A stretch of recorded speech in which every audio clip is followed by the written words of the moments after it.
My own mother brought up the subject as casually as discussing the forecast. She needed $11,500 for my brother Bryce's wedding since I lacked children or a house payment. These were the same parents who hadn't paid back $35,000 yet. They stared at me, expecting me to be thankful for the opportunity. My brother showed off his new timepiece, bought with my outstanding loan, and chuckled. I kept quiet.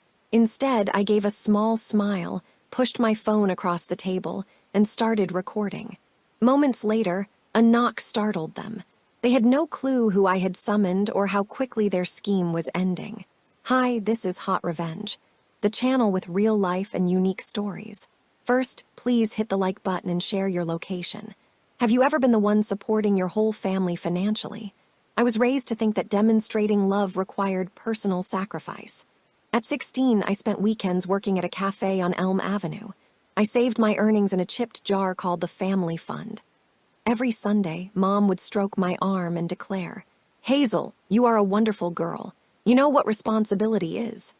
I mistook those words for affection. Later, I saw they just meant I was compliant. This pattern became constant. Any extra money I earned, from holidays, raises, or tax returns, was immediately redirected. My mother used it for her credit card balance, Dad for his pickup truck payment, and Bryce for a business venture that ended up being a vacation to Riviera Maya. They claimed they were getting family help. I only wanted to maintain tranquility. Once, when I delayed giving money, Mom's disappointment was instantaneous, causing me to panic. "We give back for your benefit," she always whispered. This was her primary deception. From the outside, our image was flawless. A clean suburban house, Sunday meals, and graduation pictures hanging neatly. Yet beneath the surface, every gathering felt like a business deal. We didn't share conversations at the dinner table. We bartered. My father would clear his throat right before asking for cash, and I instantly felt anxious. My mother always offered wine first to make the atmosphere seem relaxed. Bryce, the favorite son, would show up late, throwing his keys down. He always acted like his presence was a gift. He would brag about his new investments or Chloe's expensive gown while I quietly served the food. Sometimes I saw myself reflected in the cutlery and hardly knew the person staring back. I had tired eyes and a practiced, nice smile. I was the reliable daughter who never refused anything. I kept all the repayment records in organized folders but never thought of using them. Discussing money felt like treason in this household. Part of me still wished they would notice me. I wanted them to see their daughter, the one who made them crayon drawings and brought home-cooked meals, not just their personal bank. This fantasy finally shattered 6 months earlier while I sat in the dentist's lot. I was shaking from the intense pain and looking at the bill for emergency dental work. I needed $3,500 right away. Years of giving out temporary loans had depleted my savings completely. When I phoned Mom, my voice was unstable. I just asked for a short-term bridge until my paycheck arrived. She let out a frustrated sigh, treating me like a total stranger asking for charity. She said they were financially a little restricted. Couldn't I just charge it to a credit card? I looked into the rearview mirror, watching my expression shift from utter shock to deep embarrassment. Only 2 days later, Bryce uploaded a picture of his new BMW parked at their home. My mother commented, "So happy for you, darling." Right then, I finally grasped the reality I had avoided for years. My affection meant nothing to them. Only my finances had value. Despite this, I continued hopping for change, which is typical for people in my situation. We persist in appearing even when we are repeatedly shut out. However, my next visit wouldn't involve any funds. It would involve repercussions. 2 weeks following that upsetting phone conversation, Mom's demeanor shifted again. It became overly sweet, which I recognized as a bad sign. "We're hosting a small family gathering this Sunday," she said. "Nothing elaborate, just discussing the wedding plans. You'll be there, won't you?" I nearly said yes out of habit, but something about her tone made me hesitate. I responded slowly, "Of course. Who is attending?" She quickly replied, "Oh, just the immediate family, and a few people helping Bryce and Chloe with arrangements." That Sunday I was home, eating microwaved leftovers by myself and scrolling through social media. The first picture felt like a physical blow. It showed my parents, Bryce, his fiancée, and her parents all smiling around a large table under elegant lighting. The caption read, "Family dinner wedding planning is underway." I paused, my fork suspended halfway to my mouth, staring hard at the image. Immediate family. That's what she had promised. I quickly typed a message. "What dinner are you at?" Her response came immediately. "Sweetheart, it was only for those directly contributing to the planning." Directly contributing. I gave a hollow laugh. So I was important enough to finance the entire function, but not valued enough to receive an invitation. It probably should have ended right there, but humiliation always increases. The following week featured the neighborhood 4th of July barbecue. Mom loved hosting it because it boosted her reputation for generosity. I brought my customary potato salad and the same dutiful smile, ready to keep the peace. But peace was not what they were aiming for. Near the grill, I heard my mother's voice floating clearly over the small talk. "We worry about Hazel," she confided to Ms. Davis and 2 other neighbors, her voice dripping with false sympathy. "She's dealing with financial hardship. That's why she couldn't chip in for Bryce's bachelor party." My hand froze mid-scoop. She delivered the lie so convincingly that she must have believed it herself. "She has always been careless with money. Bless her heart," Mom added. "We try to guide her, but she simply won't listen." The women nodded, their gazes turning towards me, soft, judging, and full of fake concern. My chest began to burn. I carefully set the bowl down before it slipped. The reality was I couldn't fund the bachelor party because I was still recovering from the dental expense, the exact one she had refused to help me cover. For the first time ever, I didn't go inside to clean up or pass around dessert. I simply drove away. I drove home in silence, watching the fireworks explode red and white in my rearview mirror, as if the world was celebrating my breaking point. That night, Dad phoned. His voice sounded practiced and weighty. "Grandma's medical expenses are piling up," he insisted. "If you don't support your family, who will? Just $3,500, Hazel." The guilt hit me hard, but something about his tone felt wrong. The next morning, I drove an hour to Grandma's retirement home. She looked up from her puzzle, her eyes bright and clear. "Medical bills," she repeated, confused. "Oh no, dear. My medical insurance handles every expense." For a few seconds, everything stopped. Then the realization struck me. This was not a small mistake. This was deliberate manipulation. I returned home, pulled out the old shoebox full of receipts I had collected over the years, and spread them out on the floor. Dates, dollar amounts, signatures, my so-called family's history was detailed in ink. I opened a new file on my computer and titled the top of the spreadsheet with 3 words, "They owe me." For the first time, I felt no guilt. I felt focused. The next few nights, I barely slept. My apartment was quiet, save for the low whir of the laptop fan and the rustle of papers. I reviewed receipts, transfer screenshots, and text messages, every thank you that had disguised a true cost. I placed them in chronological sequence, observing how the patterns spread like a growing stain. It was 11 years of giving, 11 years of exploitation. By Friday, the documents formed a binder as thick as a legal case file. This volume of evidence is likely why I contacted Jenna. She had been my friend in college, though life had pulled us onto different paths, she pursuing law and I entering teaching, 2 distinct forms of caretaking. When she answered, her voice was as clear and sharp as I remembered. "Jenna, it's been a long time," I started quietly. "I think I'm in serious trouble." "Financial trouble?" she inquired. "Family trouble," I corrected her. I explained everything.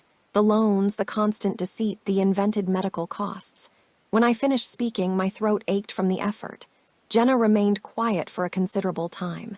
Finally, she stated, "What they are doing goes beyond just being unethical, it's abuse." The word hit me hard. Abuse. I had spent years characterizing myself as overly dramatic or too sensitive. "Is there anything I can realistically do?" I asked. Her tone changed immediately. "You have many options, but our first move must be documenting everything legally." Over the following week, Jenna guided me through filing affidavits, organizing every bank statement, and recording all new phone conversations. Whenever Mom or Dad called, I waited for the 3rd ring before answering and hitting record. Every exchange followed the same formula.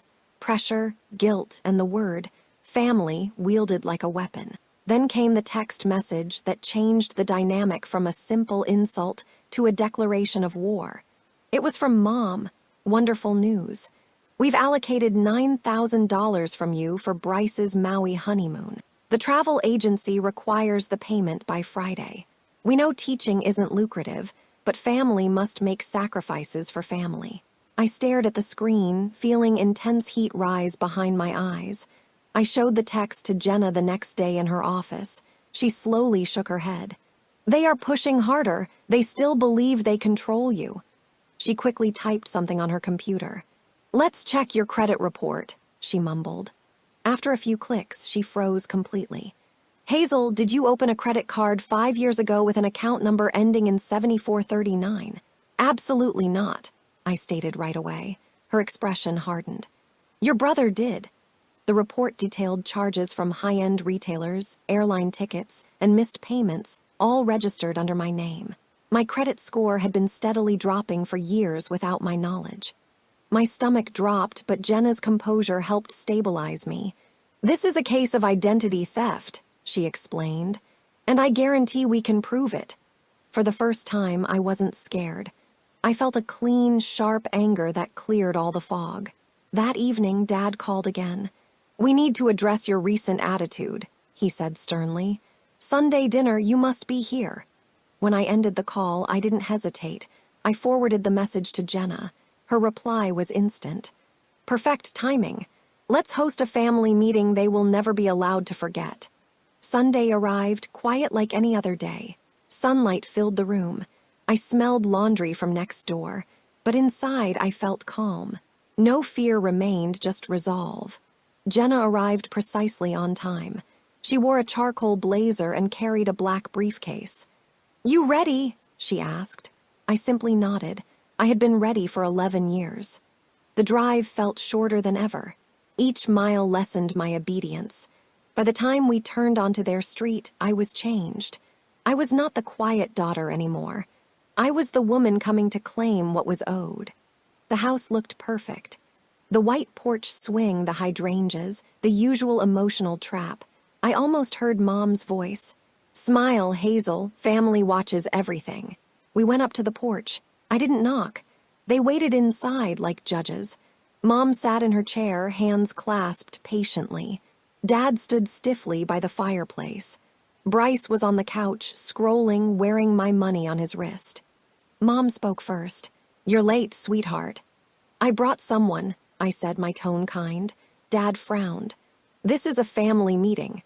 Exactly, I said, opening the door wider. Jenna walked in. Her heels on the wood floor sounded like thunder.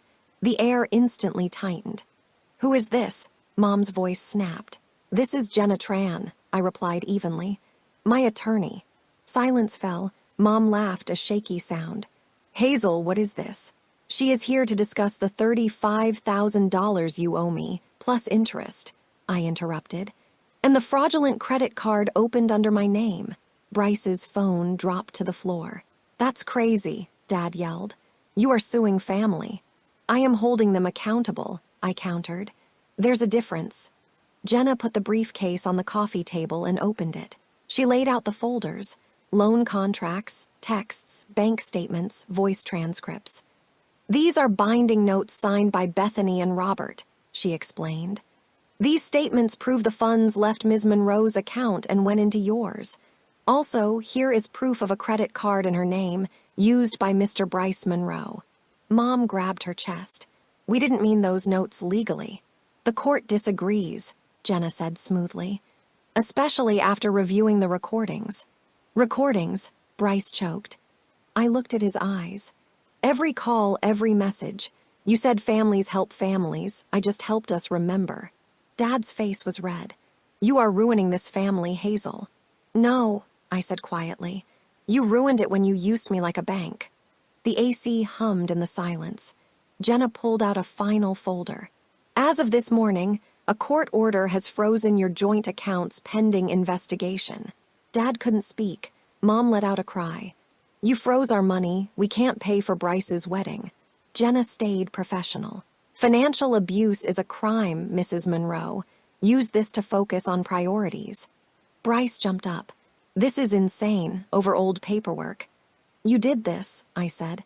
You used my name for credit, that is fraud. His voice rose. It was just a mistake. I stood up. No, Bryce, a mistake is minor. This was theft. You knew exactly what you were doing. His anger turned to fear. That fear felt like power. Mom made one last plea. Hazel, please, we are family, don't go through with this. I looked at her, the woman who defined love as debt. You're right, I said softly. I don't have to, but I will. Jenna gathered her papers, closed the case, and nodded to me. We will contact you within 30 days for payment arrangements, she said formally. If restitution is not made, we proceed with litigation. We walked to the door. Behind us, chairs scraped, Mom cried, Dad muttered, and Bryce whispered, What now? I did not look back. Outside, the air felt clear. Jenna met my eyes by the car. Are you okay? I let out a slow breath. I think so. What is this feeling? I looked back once. It felt like breathing easily for the first time. 3 months passed. The judgment was full repayment plus interest. Bryce pleaded down the fraud charge, but the penalty hit hard. Restitution, counseling, a permanent record stain. The lavish wedding became a small local ceremony no one attended. Mom texted once, You tore this family apart. I replied, I just stopped being your bank. She stayed silent. That silence did not hurt. It healed. 3 months later, the check cleared. $35,000 and change. 11 years of exhaustion became neat numbers. I felt quiet, not victorious, just peace. I bought something small but symbolic. A down payment on a tiny house. 2 bedrooms, peeling white paint, and a yard for a garden. When I turned the key, I truly laughed. It was mine, not bought for someone else. Grandma visited the next week. She brought cookies, asked if I was happy, and squeezed my hand when I nodded. It's good to see you breathing easy again, she said. That phrase stuck with me. I planted herbs in the evenings, listening to the wind. Silence felt different now. It wasn't guilt. Mom still texts occasionally, You'll regret this. Or, we raised you better. Dad hasn't called since court.